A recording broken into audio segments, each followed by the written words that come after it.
చెప్తుంది, ఆజ్ఞాతిక్రమమే పాపము అని చెప్తుంది.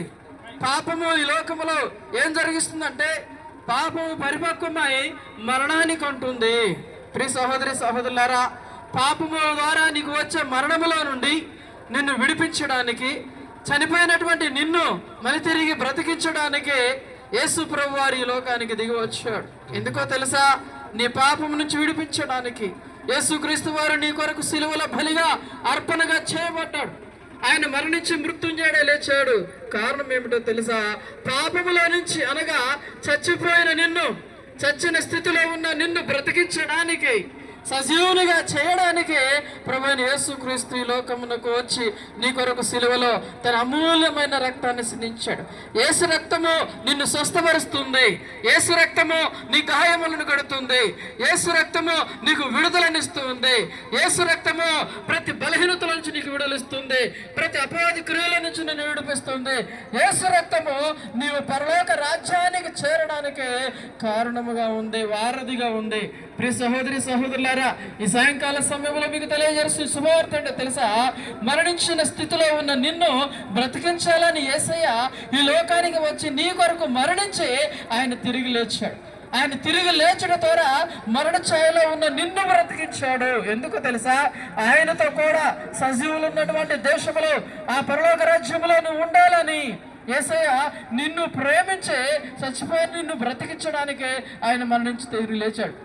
ప్రియులారా, గమనించేయండి, ఈ యొక్క యేసు ప్రభు అంటే అందరికీ ప్రభు అండి, కొందరికి కాదు.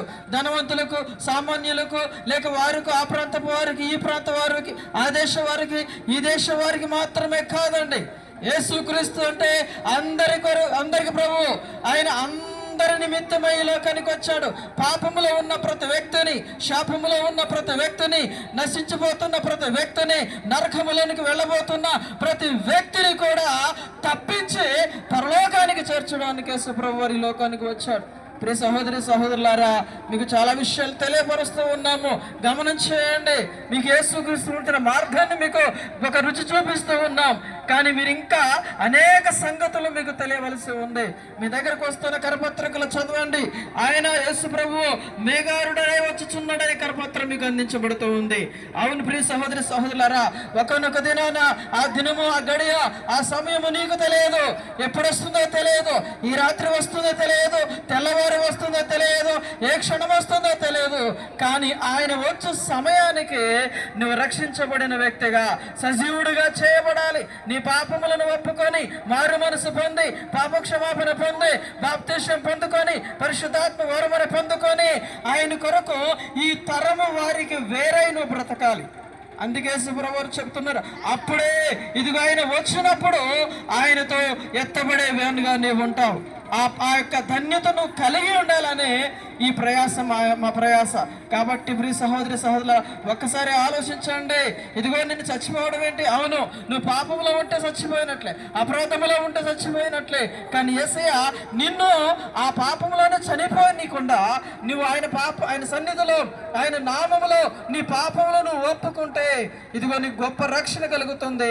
ఆయనతో నువ్వు ఉంటా. బైబిల్ అదే చెప్తుంది, ఏ నామం వలన రక్షణ లేదు, కానీ ప్రభువైన యేసుక్రీస్తు నామములోనే రక్షణ ఉంది అంటాడు. అందుకంటాడు, భూదిగత నివాసులారా నా వైపు చూసి రక్షణ పొందండి అంటాడండి. రక్షణ యేసునొద్దే దొరుకుతుంది. రక్షణ ఆయన యొక్క రక్తము ద్వారానే దొరుకుతుంది. రక్షణ ఆయన యొక్క కృప ద్వారానే, ఆయనను విశ్వసించడం ద్వారానే, ఆయన నమ్ముడు ద్వారానే దొరుకుతుందండి. ఆ రక్షణ క్రీస్తునందు నిన్ను సజీవునిగా చేసి ఆ పరలోక రాజ్యానికి నిన్ను చేరుస్తూ ఉంది. ఆ రక్షణ నీకు కావాలి అంటే ఒక చిన్న ప్రార్థన నిన్ను మనసులో చేసుకో. యేసయ్య నా పాపములను క్షమించండి, యేసయ్య నా దోషములను క్షమించండి, యేసయ్య నా అపరాధముల పాపముల చేత నేను చచ్చిపోయిన స్థితిలో ఉన్నానని తెలియక ఇదిగో నేను భ్రమలో ఉన్నాను, ఈరోజు నేను తెలుసుకున్నాను. అయ్యా, నా కొరకు నువ్వు మరణించావు, నన్ను సజీవునిగా చేయడానికే ఇదిగో నువ్వు శిలువ బలిగా అర్పణగా చేయబడ్డావు అని నువ్వు గ్రహించుకొని రాత్రి చిన్న ప్రార్థన నీ మనసులో చేసుకుంటే నీ పాపములను దేవుడు క్షమి